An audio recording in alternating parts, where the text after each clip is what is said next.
आपके बातों से दिल में आग लग जाती है, पता नहीं इतनी आग आपके दिल में कहाँ से आती है। चलिए, बहुत बहुत अभिनंदन आपको। और अब आपके सम्मान में सेवा स्तंभ की तरफ से एक छोटी सी भेंट, पहले सेवा स्तंभ बोले, सेवा स्तंभ की तरफ से एक छोटी सी भेंट है, एक शॉल आपके सम्मान में। अम्बेडकर की मूर्ति वहां से हटा करके पीछे लगा दी गई है। वो इतना क्योंकि हल्ला मच गया तो इसलिए वो लगा दी, वरना हो सकता था फेंक भी देते। और तीसरा मुद्दा है मणिपुर क्यों चल रहा है। तो अभी तक हम लोगों ने वो बेसिक चीजें, एक्सपीरियंस और जो काम था कैसे होना है, कैसे हम लोग कर रहे हैं, वो बताया।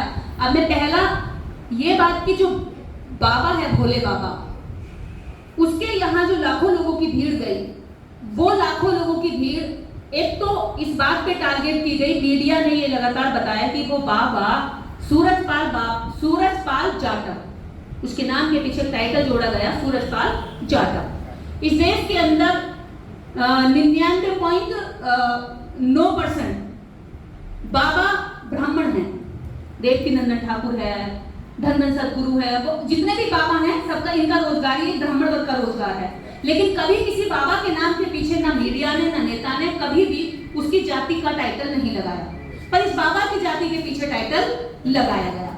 इस देश के अंदर मंदिरों में लोग मरते रहते हैं, कहीं गाड़ी पलट जाती है, कहीं सच गिर जाती है, कहीं मूर्तियां गिर जाती हैं, लेकिन कभी नहीं बताया गया कि भगवान की बदौलत हुआ। पहला पॉइंट क्यों बताया गया ऐसा, ताकि एक जाति विशेष टारगेट हो उस ढोंगी बाबा की आड़, एक वो वर्ग टारगेट हो जो वर्ग इस देश के अंदर कहीं ना कहीं आंदोलन की चिंगारी को लेकर चल रहा है। पहला। इसके बाद उन्होंने कोशिश किया कि जो अम्बेडकरवादी हैं या उनमें जो ये जाति के इसके संबंधित लोग हैं वो आएंगे और इसको बचाएंगे, क्योंकि हमेशा ही ऐसा होता है, यदि कोई अपर कास्ट का व्यक्ति, जो सवर्ण क्लास का व्यक्ति अपराध करता है या अत्याचार करता है, तो सवर्ण क्लास उसके साथ बिना ये देखे कि इसने कितना बड़ा अपराध किया है उसके साथ खड़ा हो जाता है। लेकिन उन्हें ये दिखाई दिया कि यहाँ तो इसके साथ में कोई खड़ा ही नहीं हो रहा, बल्कि इसके खिलाफ ट्रेन चला रहे हैं, इसकी एफआईआर की मांग कर रहे हैं, इसको सजा दिलवाने की मांग कर रहे हैं। तो बाबा के लिए जो लाखों लोग गए थे, जिस बाबा ने किसी का जीवन नहीं बदला इसकी गारंटी है, लेकिन बाबा साहब डॉक्टर अंबेडकर ने करोड़ों लोगों का जीवन बदला। उनकी मूर्ति को लगाने के लिए 9 अगस्त को अभी एक कार्यक्रम होने जा रहा है, हम देखते हैं कि उसमें कितने लाखों लोग पहुंचते हैं। ये इन दोनों में अंतर है। बाबा साहब डॉक्टर की मूर्ति को हटाना, इधर बाबाओं को तैयार करना। और मैं एक बात बता दूं हमारे देश के लोगों को कि हमारा एक ही बाबा है, जो है बाबा साहब डॉक्टर अंबेडकर, और बाकी सब ढोंगी हैं, लुटेरे हैं, व्यापार कर रहे हैं, हमारी जेब का पैसा ले जाकर वो अमीर हो जाते हैं और हम गरीब के गरीब ही रह जाते हैं।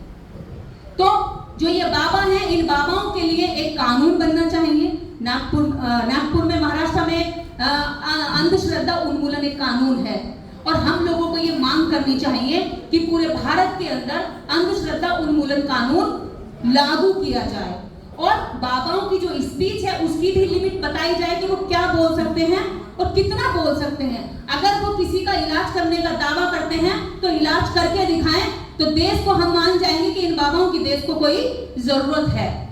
जितने देश के अंदर महिलाओं पे देवियां आती हैं, जो मुर्गा खाती हैं, दारू पीती हैं, सिगरेट पीती हैं, पूरी अंदर चबा जाती हैं, झूला बाबा है, पंखा बाबा है, इन सारे बाबाओं को एक जगह लाया जाए, इनके निरीक्षण, इनके परीक्षण किए जाए कि आप में कितनी शक्ति है, और इन शक्तियों का हमारी सरकार सेना पर भी इस्तेमाल कर सकती है, जो सीमाओं पर हमारे जवान मारे जा रहे हैं।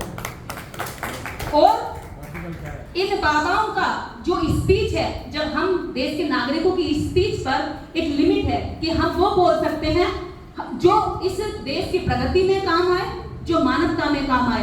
तो बाबा जो बोलते हैं उसको किसकी स्पीच, उनकी स्पीच कितनी देश के हित में होती है, कितनी मानव हित में होती है, और कितनी देश के भाईचारे के हित में होती है।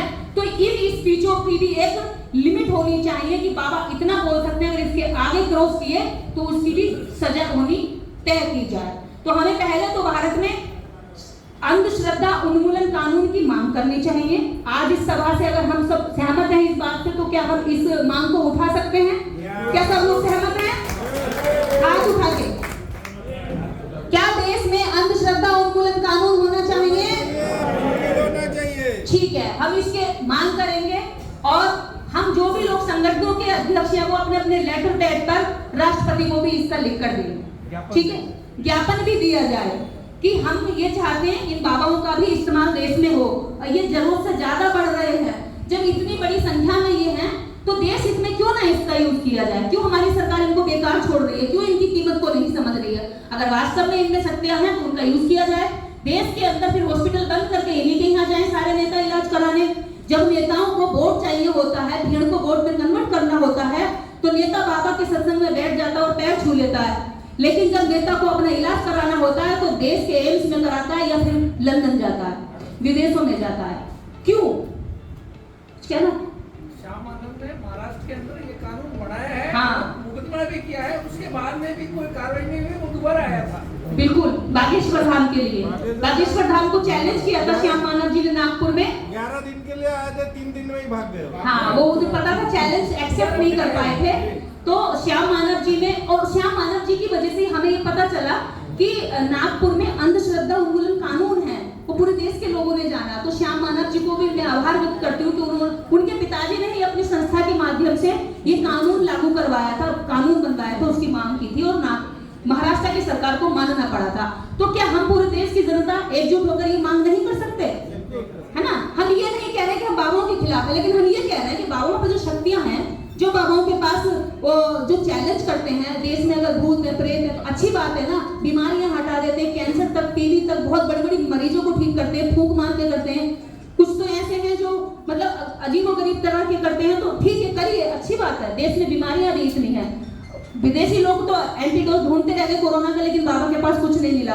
तो कम से कम सरकार के पास ये भी हो कि जो बाबा देश में हैं ये रजिस्टर्ड होने चाहिए, इनकी जिम्मेदारियां होनी चाहिए कि ये क्या बोल रहे हैं, क्या इलाज कर रहे हैं। जैसे एक डॉक्टर रजिस्टर्ड होता है वैसे ही बाबा भी रजिस्टर्ड होने चाहिए, कानून की कुछ शर्तें हो। इसके बाद ये होगी बाबा की बात। लाखों लोगों में हजारों लोग हमारे प्रशासन ने चीजों को छुपाया। उस प्रशासन ने हजारों लोगों की जो लिस्ट थी, जहां बच्चे दबे, किसी के मुंह में कीचड़ चला गया तो वो उठ ही नहीं पाया, किसी का सीना ज्यादा दब गया तो वो सांस नहीं ले पाया, महिलाओं के हाथ और पैर टूटते चले गए, लेकिन उन्होंने कुछ ऐसा नहीं दिखाया। अगर हमारे अम्बेडकरवादी मूवमेंट में एक भी व्यक्ति मारा जाता तो पूरे देश में स्ट्रीम मीडिया हंगामा उठा देती कि देखिए अम्बेडकरवादी इकट्ठा होते और यहाँ लोग मर जाते हैं। पर बाबा के लिए इन्होंने ऐसा कुछ नहीं कहा। दूसरी बात, 9 अगस्त को जिस बात को अभी हम लोगों ने इस मुद्दे में रखा हुआ है कि बाबा साहब डॉक्टर अम्बेडकर की मूर्ति हटा दी गई, जहां मंत्री, नेता, प्रधानमंत्री, राष्ट्रपति सभी उनकी जन्म जयंती पर और परिनिर्वाण दिवस पर फूल अर्पित करते थे, नमन करते थे, उस मूर्ति को वहां से हटा दिया गया है। ज्योतिबा फूले की मूर्ति हटा दी गई है, बाबा साहब अम्बेडकर की मूर्ति हटा दी गई है। जैसे बुद्ध का, सम्राट का इतिहास मिटाया था, वैसे ही आज ये बाबा साहब का भी इतिहास मिटाना चाहते हैं। अगर हम जीवित हैं और हम देख रहे हैं तो हमें इस इतिहास को मिटते हुए खाली हाथ नहीं बैठना है, इसके खिलाफ आवाज उठानी है। अगर नहीं उठा पाए तो आने वाली पीढ़ी को भी ये भुला देंगे कि कोई अम्बेडकर नाम का व्यक्ति इस देश में होता था। तो इसलिए इसी बात को लेकर समता सैनिक दल, जिसका निर्माण बाबा साहब अम्बेडकर ने किया था, समता सैनिक दल 9 अगस्त को एक बड़ा आंदोलन दिल्ली जंतर मंतर पर करने जा रहा है। हम सभी संगठन के लोग उनको समर्थन कर रहे हैं, क्योंकि बाबा साहब हम सबके हैं, ये इतिहास हम सबका है। इस देश को बचाने के लिए 9 अगस्त को ये कार्यक्रम हो रहा है। और आपने जो ये मुद्दा उठाया, ये देश का बहुत ही ज्वलंत मुद्दा है। देश के लोगों को पता होना चाहिए कि किस बारीकी से इतिहास मिटाया जा रहा है। तीसरी घटना, मणिपुर। हमारे देश के प्रधानमंत्री अंबानी के लड़के की शादी में आशीर्वाद देने चले जाते हैं, लेकिन मणिपुर की जलती, मरती, गोली खाती, रोती, बलात्कार होती बेटियों के लिए अभी तक हमारे देश के प्रधानमंत्री वहां नहीं पहुंचे।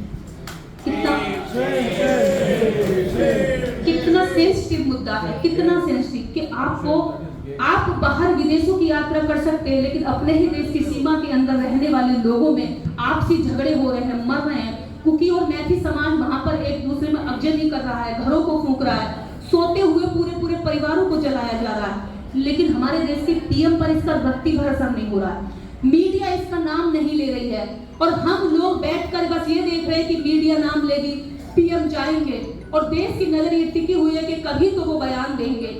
एक एक खिलाड़ी को, एक एक धन्ना सेठ को बधाई देने के लिए ट्वीट करने का टाइम हमारे प्रधानमंत्री को मिल जाता है, लेकिन हमारे देश के अंदर जहां आगजनी हो रही है, लोग मर रहे हैं, उस आग को रोकने के लिए एक ट्वीट नहीं करते हैं, एक बयान नहीं देते हैं। तो माननीय प्रधानमंत्री जी, हमें आपकी मन की बात नहीं चाहिए, हमें देश की शांति की बात चाहिए, भाईचारे की और एकता की बात चाहिए।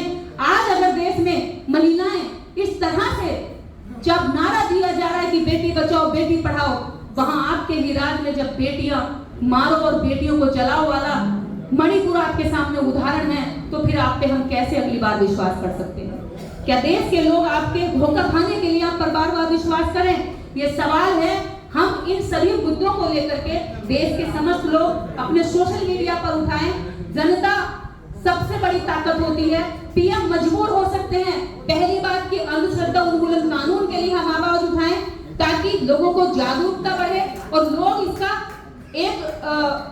एक सिरे से, जब हम लोग जैसे ये मनोज अंसारी भाई साहब है, अभी हमें पहले पता होता कि यहाँ मीडिया नहीं बुलाई गई है तो दिल्ली में ही कम से कम 50 से 60 चैनल है, हम उनको इनवाइट कर देते, वो आ जाते, तो 50-60 चैनलों से 10-10 लाख 50-50 लाख लोग देखते, तो आज ही पता चल जाता पूरे देश में। और आपकी तरफ फैल जाती ये बात कि अंधश्रद्धा उन्मूलन कानून की मांग उठ रही है। स्ट्रीम मीडिया भी इस मुद्दे को मजबूर होती और सरकारों को कानों पे भी भनक पड़ती, लेकिन अब कोई दिक्कत नहीं, अगली बार ये करेंगे। और ये मुद्दा है, आपने ये शुरुआत कर दी है, इसको आगे तक ले जाना हमारी जिम्मेदारी है। यहाँ दिल्ली से मीडिया के माध्यम से ये बात जाती है, हम इसको हाईलाइट करेंगे और लगातार इस पर बाइट और स्पीचेस में करूंगी, तो ये मुद्दा जाएगा। और 9 अगस्त को हम सब लोग इकट्ठे होकर जो आपने बाबा साहब डॉक्टर अम्बेडकर की मूर्ति का मुद्दा उठाया है, जो बहुत ही सेंसिटिव और महत्वपूर्ण है, हम इसके लिए भी 9 अगस्त को आंदोलन करेंगे। और कुकी समाज की महिलाओं के लिए, जो नागपुर की महिलाओं के लिए हम आंदोलन कर रहे थे, उस आंदोलन को और मजबूती से करेंगे।